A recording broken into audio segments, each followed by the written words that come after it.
The battle began with confidence. Veteran Panzer crews rolled forward expecting another breakthrough. Their officers trusted experience, discipline, and steel. Then the battlefield changed. Supply routes vanished. Radio messages became desperate. Aircraft appeared without warning. Entire columns disappeared from operational maps. Hour by hour, confusion spread through the division. Commanders issued orders, but events moved faster than decisions. The enemy seemed everywhere. Fuel dwindled. Roads closed. Contacts were lost. Within hours, control slipped away. The division had entered battle expecting victory. Instead, it entered a nightmare. 96 hours later, wreckage covered the landscape. So what destroyed one of Germany's Estes was not an ordinary armored formation.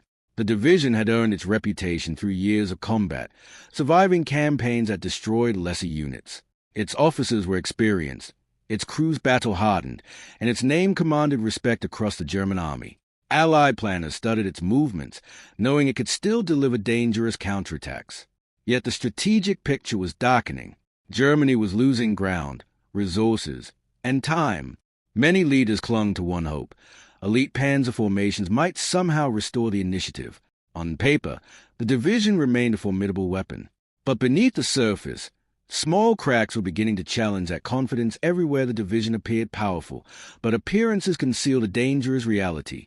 Earlier victories had been fueled by momentum, reliable supply lines, and experienced replacements. Now conditions were very different. Fuel stocks were limited. Worn vehicles demanded constant maintenance. Losses were harder to replace. Communications became increasingly unreliable. German commanders depended on elite formations that still looked formidable on reports yet were growing fragile beneath the surface. Every setback increased pressure. Every delay consumed precious resources. Soon the division faced choices it had never been designed to make. The nightmare may not have begun in battle. It may have begun long before. The enemy's own records tell a revealing story. Allied reconnaissance aircraft tracked armored movements from above while intelligence officers analyzed intercepted communications and captured documents. Patterns soon emerged. German units were moving slower, reacting later, and concentrating along predictable routes. Frontline reports describe confusion within armored columns and growing difficulty coordinating attacks. What German commanders viewed as temporary setbacks, Allied planners increasingly recognized as symptoms of a deeper problem. Opportunities appeared everywhere. The remarkable part was not that the enemy discovered these weaknesses. It was that they often recognized the danger before German leadership did. This is a part many simplified histories ignore. The battle was never just tank against tank. Behind every armored vehicle stood fuel convoys, maintenance crews, ammunition stocks, repair workshops, and transportation networks. Modern war had become a contest of systems. The Allies increasingly operated as a coordinated machine capable of replacing losses, sustaining momentum, and maintaining pressure. Germany could still field elite formations, but keeping them effective was becoming far more difficult. Every damaged vehicle, every fuel shortage, and every delayed delivery carried consequences. The division's greatest enemy was no longer the opposing army. It was operational exhaustion itself. The nightmare unfolded with relentless speed. Initial advances slowed as resistance hardened and routes became congested. Bridges were destroyed, forcing costly detours. Allied aircraft struck roads and supply columns throughout the day. Artillery fire concentrated on key movement corridors. Vehicles broke down under constant pressure. Fuel consumption increased while deliveries became uncertain. Commanders redirected units to solve one crisis only to create another elsewhere. Reports arrived late or not at all. Encirclement fears grew with every passing hour. Gradually, the division lost its freedom of movement.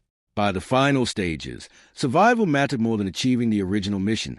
The destruction of the division challenged one of World War II's most persistent myths. Popular memory often portrays German armor as nearly unstoppable, defeated only by overwhelming numbers. The evidence tells a different story. Battlefield success depends on entire systems working together, not on individual tanks or tactical skill alone.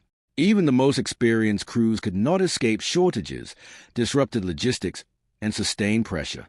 Post-war legends focus on isolated moments of brilliance. Actual battlefield records reveal something else.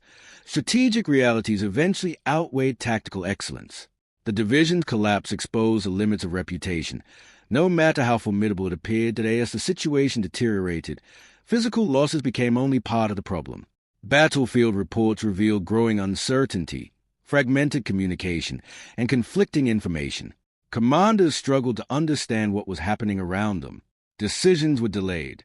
Intelligence arrived too late or proved inaccurate. Units received orders based on conditions that had already changed. The psychological impact was severe. Every lost vehicle, every failed attack, and every missing report increased doubt. Confidence began to erode. Veteran soldiers who had survived years of combat suddenly faced a battlefield that no longer made sense. The division was losing more than tanks. It was losing belief. Then came the moment when denial became impossible. Reports arriving from the front painted a devastating picture.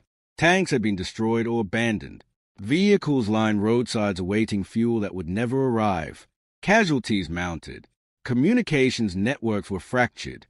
Units that once operated as a coordinated armored force were now scattered fragments struggling to survive. Operational objectives had failed, and recovery was no longer realistic.